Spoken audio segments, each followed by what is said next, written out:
मिठास, नमक, झाल, खट्टा, ये सब को टेस्ट करने की क्षमता है।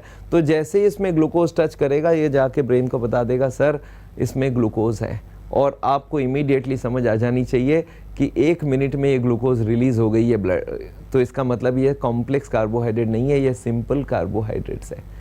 तो सिंपल कार्बोहाइड्रेट का बहुत सिंपल रूल है, मुंह में डालो और मीठा लगने लग जाए तो सिंपल कार्बोहाइड्रेट है। और मुंह में डाला और चबाए गए, चबाते गए और मीठा ही नहीं लग रहा है, इसका मतलब क्या है कि ग्लूकोज रिलीज होने में टाइम ज़्यादा लगने वाला है, और इसका मतलब है कॉम्प्लेक्स कार्बोहाइड्रेट। तो मतलब डायबिटिक पेशेंट को एक ही चीज़ समझ जानी चाहिए, जो चीज़ मुंह में मीठा लगे वो सब नहीं खाना है, और जो चीज़ मुंह में मीठा ना लगे उसको खाना है। अब आदमी ये भी पूछ लेता है कि डॉक्टर साहब फिर ये फ्रूट्स और वेजिटेबल्स का क्या होने वाला है, फ्रूट्स और वेजिटेबल्स का क्या होने वाला है। देखिए फ्रूट्स में भी यही बात है, जो भी फ्रूट मुंह में मीठा लगे, जैसे आपको मैं पूछूं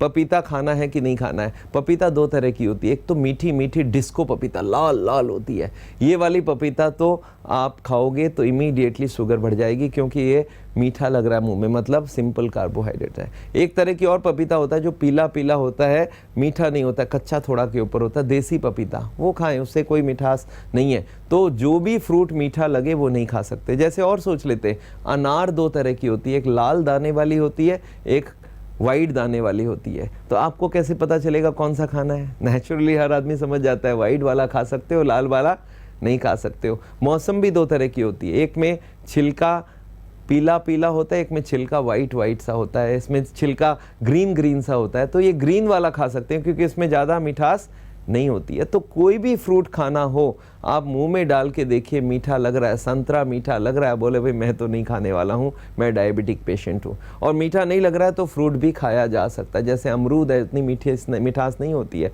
तो कोई भी फ्रूट और कोई भी वेजिटेबल हो जो मीठा ना हो तो डायबिटिक वाले शौक से खा सकते हैं। तो एक बात समझ में आ गई कि कॉम्प्लेक्स कार्बोहाइड्रेट खाना है और सिंपल कार्बोहाइड्रेट नहीं खाना है। तो डायबिटीज़ को हम लोग बोलते हैं it is a disease of simple carbohydrates. तो डायबिटिक पेशेंट को, अच्छा ये इन्फॉर्मेशन डायबिटिक पेशेंट को होता नहीं है, पूछता है डॉक्टर को सर फ्रूट खाऊं, बोलता है हाँ खा लेना, एक फ्रूट खाना, वो मीठा मीठा ही फ्रूट खाया जा रहा है, उसकी शुगर कंट्रोल हो ही नहीं रहा है। ये बात आपको समझना पड़ेगा। कभी कभी ये बात लोगों को समझ नहीं आती। अच्छा हमारे एलोपैथी की जो सिस्टम है ना, उसमें एक बात हो गया है कि वो दवाई पे ओवर डिपेंडेंट हो गई, इंसुलिन में ओवर डिपेंडेंट हो गया, और इसके लिए कुछ तो फार्मा कंपनी भी रिस्पॉन्सिबल है। वो लोग डॉक्टर्स के पीछे लगते हैं, सर आप इंसुलिन में डाल दो पेशेंट को, अब ये कंटिन्यूअस इंसुलिन में रहेगा, हमारी कंपनी चलती जाएगी। महंगे डायबिटीज़ की दवाई हो गई और सबको हर दिन खाना पड़ेगा। अच्छा डायबिटीज़ की दवाई करती क्या है, एक बार समझते हैं इंसुलिन करती क्या है, समझिए।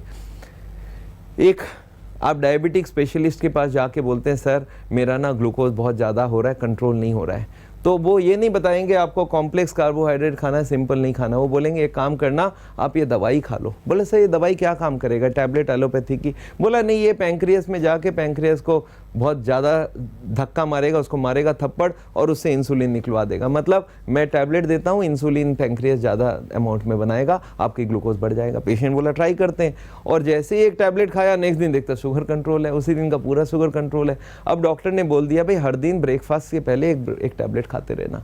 थोड़े दिन तक खाते खाते ये पता चला कि सुबह तो कंट्रोल हो रहा है, शाम वाला नहीं हो रहा। तो डॉक्टर ने बोला एक काम करो, शाम को खाने से पहले भी डाल दो, फिर दोपहर के पहले भी डाल दो। अब देखा गया वो पेशेंट 3 टैबलेट खा रहा है, ब्रेकफास्ट से पहले, लंच से पहले, डिनर से पहले। थोड़े दिन बाद पता चला उससे भी कंट्रोल नहीं हो रहा है। अभी उसको यही नहीं मालूम वो कॉम्प्लेक्स कार्बोहाइड्रेट खाए या सिंपल हो, तो सिंपल खाए जा रहा है, वो एक्सरसाइज कर ही नहीं रहा है। तो होगा क्या, फिर टैबलेट की मात्रा बढ़ जाएगी, फिर बढ़ती गई। अब वो पेशेंट बोलता है सर अब तो दवाई 6 खा रहे हैं फिर भी असर नहीं हो रहा है। तब कार्डियोलॉजिस्ट और जो डायबिटोलॉजिस्ट ये बोलते हैं कोई बात नहीं है, आप इंसुलिन में शिफ्ट कर जाओ। मतलब अब आपको टैबलेट से असर नहीं आ रहा है, हर दिन आपकी पैंक्रियास पूरी खराब है, आप हर दिन इंसुलिन डालते रहना। खाना ब्रेकफास्ट से पहले एक बार डाल लेना, लंच से पहले डाल लेना, डिनर से पहले डालना। अरे बाबा ये कोई ट्रीटमेंट हुआ? ये तो आप एक टेम्पोररी बंदोबस्त ऐसा कर दिया कि परमानेंटली दवाई और इंजेक्शन चलता जाए। तो मैं डायबिटिक पेशेंट को चाहता हूँ कि उनको समझदारी से काम लेना पड़ेगा, उनको कॉम्प्लेक्स कार्बोहाइड्रेट लेना है और सिंपल कार्बोहाइड्रेट नहीं लेना है। कॉम्प्लेक्स कार्बोहाइड्रेट में कौन है?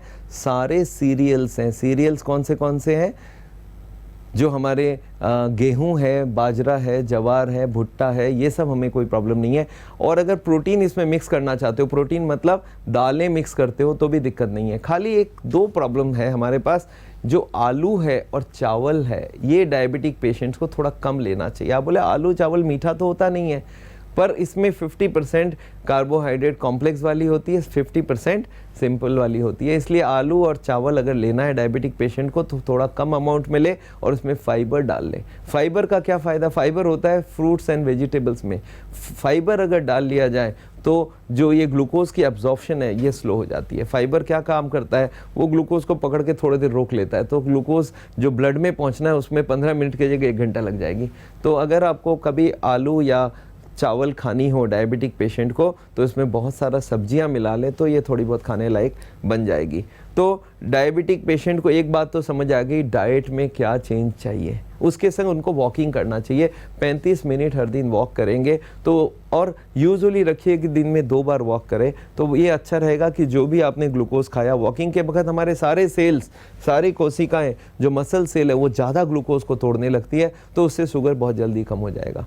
एक उनको मोटापा कम करना चाहिए, उसके लिए क्या करना चाहिए? उनको लो कैलोरी खाना चाहिए। अगर आप हमारी एपिसोड्स देखते हैं तो आपको मालूम है लो कैलोरी फूड होता है वेजिटेबल्स। जितनी मर्जी वेजिटेबल्स खाओ, जितनी मर्जी पानी पियो, इससे आपका वजन कम होगा। तो डायबिटिक पेशेंट को वजन कम करना बहुत ज़रूरी है, तनाव को कम करना बहुत ज़रूरी है। तो तनाव कम करने से क्या होगा? तनाव जब भी होता है हमारे बॉडी में कुछ रिलीज कर जाती है ग्लूकोज। कहाँ से? लीवर से। लीवर में यूजुअली ग्लूकोज का एक स्टॉक रखा होता है। जब आदमी तनाव में होता है तो वो लीवर को इंस्ट्रक्शन दिया जाता है सारा ब्लड में रिलीज कर दो। तनाव होते ही शुगर की मात्रा बढ़ जाती है। तो ये समझ लीजिए एक मेजर प्रॉब्लम है। तनाव कम करना जरूरी है डायबिटिक वालों को।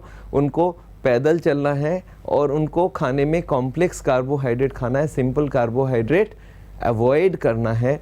और उनको एक और काम करना होगा, उनको योगा करनी पड़ेगी। योगा बहुत ज़रूरी है हार्ट की डायबिटिक पेशेंट के लिए, क्योंकि योगा से क्या किया जाता है, कुछ ऐसे एक्सरसाइजेज है योगा में जैसे कि अर्ध मत्स्येंद्रासना, बक्रासना, हलासना। इसमें क्या होती है, वो पैंक्रियास को स्क्वीज़ कराया जाता है। पैंक्रियास जो स्टमक के नीचे है, यूजुअली रीढ़ की हड्डी के सामने होता है, उसको स्क्वीज़ नहीं करवा पाते हैं। पर अगर रीढ़ की हड्डी को टेढ़ा किया जाए तो पैंक्रियास, और पेट को दबाया जाए तो पैंक्रियास के अंदर जितनी ब्लड सप्लाई बढ़ेगी उतनी आपकी ग्लूकोज की मात्रा कम होगी, क्योंकि इंसुलिन रिलीज होगा। इंसुलिन जितने सेल्स में पहुंचेंगे आपकी ग्लूकोज इमीडिएटली कम होने लग जाएगा। तो ये बहुत ज़रूरी है कि आपको ये करना, ये जो आपकी योगा वाली बात है वो करना चाहिए। कोई भी योगा एक्सपर्ट से बात करेंगे तो अच्छा। आयुर्वेदा में बहुत सारी खाना है जो कि हर्ब्स है जो डायबिटीज़ को कम कर सकता है, जिसमें मैं कभी कभी बोलता हूँ फाइबर ज़्यादा वाले जो हैं जैसे इसबगोल है, इसको शुगर कंट्रोल करने में इस्तेमाल किया जा सकता है। तो एनीवे आपको मोटी मोटी बात समझ आ गई कि कॉम्प्लेक्स कार्बोहाइड्रेट खाना है और सिंपल कार्बोहाइड्रेट नहीं खाना है। और ऑफ कोर्स इसके बाद भी कंट्रोल नहीं हो रहा तो मैं दवाई के विपक्ष में नहीं हूँ, पर दवाई मैं चाहता हूँ दवाई से पहले जो लाइफस्टाइल वाली बात है उसको कंट्रोल कर लिया जाए। कभी कभी आदमी मेरे को बोलता है डॉक्टर साहब अच्छा चलिए कभी कभी मेरे को मन कर जाए तो क्या करूँ। मन कर जाए मतलब क्या, हमारे दिमाग में एक इमोशनल ब्रेन है, वो बोलता है देखो मैं डायबिटीज़ कुछ नहीं समझता हूँ, मुझे मुँह में मीठा चाहिए। और वो ब्रेन का हिस्सा मीठा जब मुंह में जाएगा तभी खुशी होगा। इसके लिए एक बहुत सरल सा उपाय आजकल हो गया है, आपने सुना होगा saccharin, sugar free, equal, stevia. आजकल बहुत सारे वो आर्टिफिशियल स्वीटनर्स आ गई है। ये क्या करती है मालूम है? ये अगर आप खाने में मिक्स करके देते हो, ये मुंह में जाते ही टंग को टच करती है, जब जीभ को टच करती है, टेस्ट बर्ड्स को टच करती है। और टेस्ट बर्ड्स को क्या लगता है? उसमें लगता है ये शुगर है, क्योंकि दोनों की स्ट्रक्चर सेम सी होती है। टेस्ट बर्ड बोलता है ये तो शुगर लग रहा है, वो बोलता है मैं शुगर हूँ। तो टेस्ट बर्ड्स इमीडिएटली जाके ब्रेन को इन्फॉर्म करता है सर शुगर मिल गया, आप खुश हो जाइए। ब्रेन खुश हो जाता है और खाना अंदर चली जाती है, और अंदर जाके शुगर है ही नहीं तो ग्लूकोज भी बढ़ी नहीं। तो ये चीटिंग केस है, पर आप कर सकते हैं, क्योंकि इस चीटिंग से आपकी डायबिटीज़ कंट्रोल हो जाती है। बहुत सारे लोग सोचते हैं नहीं ये आर्टिफिशियल स्वीटनर्स का बड़ा साइड इफेक्ट होगा, ऐसा कुछ नहीं है। आज अमेरिकन FDA ने इसको अप्रूव किया है। इसका मतलब वर्ल्ड का जो सबसे टफेस्ट जो रोकने वाली टीम है उन्होंने इसको एग्री कर दिया है। तो इसका मतलब सबसे बढ़िया बात है कि सैकरीन शुगर फ्री अगर 5-7 गोलियां खानी हो तो कोई बहुत बड़ा प्रॉब्लम नहीं है। एक चीज़ डायबिटिक वाले और पूछना चाहते हैं कि डॉक्टर साहब आज कंट्रोल है, कल नहीं है, परसों कंट्रोल है, तरसों नहीं है, इसका क्या सोल्यूशन है? इसके लिए एक बहुत नई टेस्ट आ गई है, इस टेस्ट को आपको समझना पड़ेगा। ये टेस्ट मैं समझाना चाहता हूँ, इसका नाम है ग्लाइकोसिलेटेड हीमोग्लोबिन। ये क्या चीज़ है एक बार समझिए। इसका नाम है serum glycosylated haemoglobin, glycosylated haemoglobin. ये क्या करता है मालूम? एक तरह की हीमोग्लोबिन है जो हमारी शुगर की कंट्रोल पिछला 3 महीने का बता देता है। इसको बोलते हैं HbA1c। ये क्या है समझ लीजिए, 6 से शुरू होती है, ये 15 तक जा सकती है। अगर आपकी 6 आ गई शुगर में, ये 300 रुपये की ब्लड टेस्ट होती है। ये ब्लड टेस्ट कराना बहुत सरल है। किसी भी पैथोलॉजी लैब में जाइए, बोलिए मेरा शुगर लो और एक ग्लाइकोसिलेटेड चेक कर दो। ग्लाइकोसिलेटेड अगर 6 है तो आपकी कंट्रोल बहुत अच्छी है, 6.5 है तो मैं अलाउ कर दूंगा। अगर 7 चली गई, 8 चली गई, 9 चली गई, 10, 11, 12, 13, इसका मतलब कंट्रोल ख़राब होते जा रहा है। अगर 15 आ गई तो आप समझ लीजिए आपकी एवरेज शुगर 400 के आसपास है। तो अगर कोई आदमी मेरे को झूठ बोलता है सर मेरा तो यूजुअली कंट्रोल रहता है, आज ही ज़्यादा आया है, या कभी कभी उसकी कंट्रोल आज अच्छी आ जाती है, पुरानी अच्छी नहीं है, तो वो झूठ पकड़ा कब से जाएगा? ये ग्लाइकोसिलेटेड हीमोग्लोबिन चेक करा लीजिए, पिछले 3 महीने के शुगर का सारा लिखित दे देगा कि सर इतने दिन कंट्रोल था, इतने दिन कंट्रोल नहीं था। तो कोई 7 तक भी हो सके तो मैं उनको बोलूँ 7 में भी गुड कंट्रोल बोलूँगा। 7 के बाद अगर आप 8 या 9 या 10, मतलब 90 डेज़ में, अगर 90 डेज़ 3 महीना मतलब 90 डेज़, 90 में 90 डेज़ कंट्रोल रखेंगे तो 6 आएगा, और 90 में 90 डेज़ कंट्रोल नहीं रखते हैं तो ये 15 के आसपास आएगा। तो ये समझ लीजिए 90 में 10 दिन कंट्रोल करिए, 5 दिन कंट्रोल कीजिए तो ये 6-7 के बराबर होगा। 90 में 40 दिन कंट्रोल नहीं करिए, 8-9 के बराबर आ जाए। मतलब शुगर कंट्रोल है कि नहीं है, ये ग्लाइकोसिलेटेड हीमोग्लोबिन पहले से ही आपको बता सकता है। तो ये टेस्ट जरूर कराएं।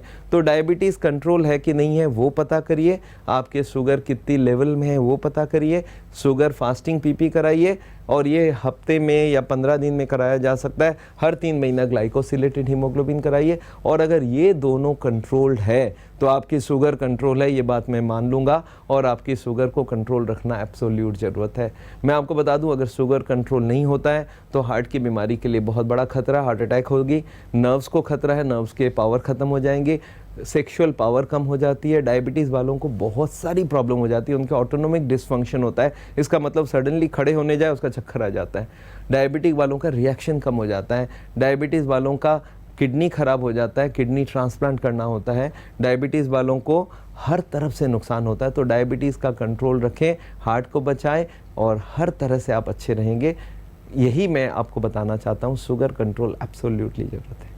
तो देखा दर्शकों आपने कि डॉक्टर बिमल छाजेड़ ने कितने आसान शब्दों में हमें बताया है कि डायबिटीज़ की प्रॉब्लम से किस तरह हमें हार्ट प्रॉब्लम भी हो सकती है। तो आप अपनी डायबिटीज़ को कंट्रोल रखें, साथ ही बताए गए लाइफस्टाइल को और डाइट को अगर आप फॉलो करते हैं तो इन सारी प्रॉब्लम से आप बच सकते हैं। आज के लिए हमारे कार्यक्रम में बस इतना ही। मुझे दीजिए आज्ञा। नमस्कार।